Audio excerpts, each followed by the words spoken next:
Michelle Lunsford, thank you for being on our show. I appreciate it. You lost your daughter Yes. just a few weeks ago. A little over 2 weeks. And her name was Cameron Calloway. And when we talked with you, we had never talked before, and you wanted to come on and share your story. Yes, I did. And we want you to share your story. And we also want for people to know your story and to know what they can do to prevent something from happening to them and their family. So you're courageous beyond belief. The dust is not settled. We are all thinking about you. Thank you. But let's try to help some folks. Let's try to turn this into something positive. Absolutely. Okay? Talk to our viewers about your story. Cameron was my only daughter. I do have stepchildren. She was my only biological daughter. She, senior at Thompson High School. Her birthday is March 20th, about to turn 18. Looking for prom dresses for prom. Excited for graduation. We had already got a trip planned to London and Paris. I have an uncle that goes every year someplace, and him and his daughter were going and invited Cameron. She was on cloud nine. She worked it. She loved her job. Just sassy, spunky, just your normal teenager, normal 17-year-old teenager, ready to start her adult life. Well, I was going to say, just walk us through what happened a couple of weeks ago.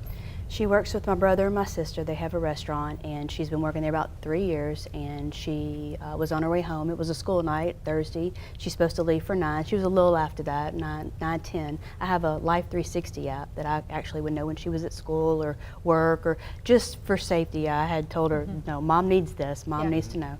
So I actually saw when she left, and I saw her hit the interstate, and that was odd because she normally took 31, Highway 31.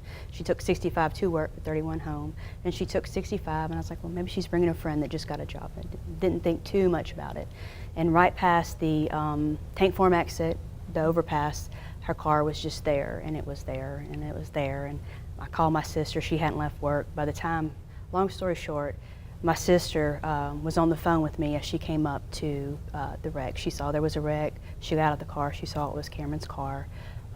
Nobody would tell her anything. I mean, it would all, I guess, was just happening. And the phone went dead. And I knew something wasn't right. I couldn't get her back. We got a call to go to the Pelham Police Department, and that's where we found out that she, in fact, was deceased.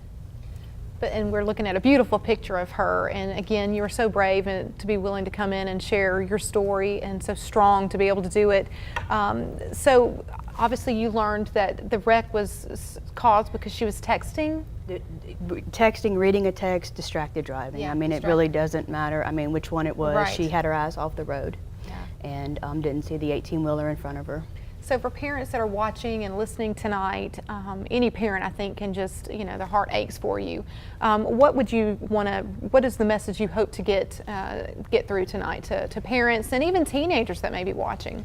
First, to the parents and to any adults, be a role model to your kids. I was the worst. There is no pointing a finger when the finger points at you first. That's the bottom line. Be a role model. Put the phone down. Nothing is worth picking up that phone and taking that chance. You're rolling the dice. You are taking a chance every time you get in the car and get your eyes off that road. And Cameron was a good driver. I just feel like I need to make.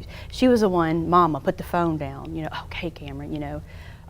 So she knew why this one time, or why this particular, that she allowed it to happen, and it cost her life. That's interesting. When we talk to these schools, we actually try to empower the teens to say, hey, if you see your parents doing it, tell them. Call them out. That's hey, what I've been telling them. put it Call down. them out.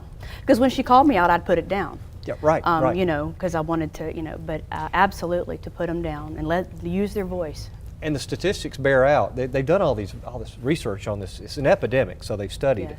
And so what the studies say is that if you are a passenger in the car and you say, hey, you need to put that down, you're scaring me, I'm uncomfortable. Right. the evidence is overwhelming that nobody's going to be offended. Right. You're going to put it down because they understand that your safety is part of their responsibility. Right. So that's something I think that we can all take from this. But what else? What other things? I know you've been on radio, you've been on TV, you've taught with assemblies, and you're using this in as much of a positive way as you possibly can. Yes. What have you learned from all of this? What kind of message would you want to talk with all these folks out here that are watching right now? Well, it's always a two-part message that I always, first is, you know, just don't take the chance, be the role model to your kids, talk with them, make sure they know public awareness, you know, really, we need to get into the schools, we need to be able to get into places to make the kids, make it taboo, I mean, make it something that, you know, you don't do. I also think like legislation, things of that nature, but it has to start at the home first. You have to Right. start there, because all the laws in the world aren't going to make a bit of difference if you don't make that change first. Yeah, the law right now is very weak. Very. There is a law out there. There is. But it's very weak, and the fines are not very much. And hopefully, at some point, it's just one of those things that takes time, maybe to materialize and maybe to mature. Right. But hopefully, there'll be stiffer penalties at some point. Absolutely.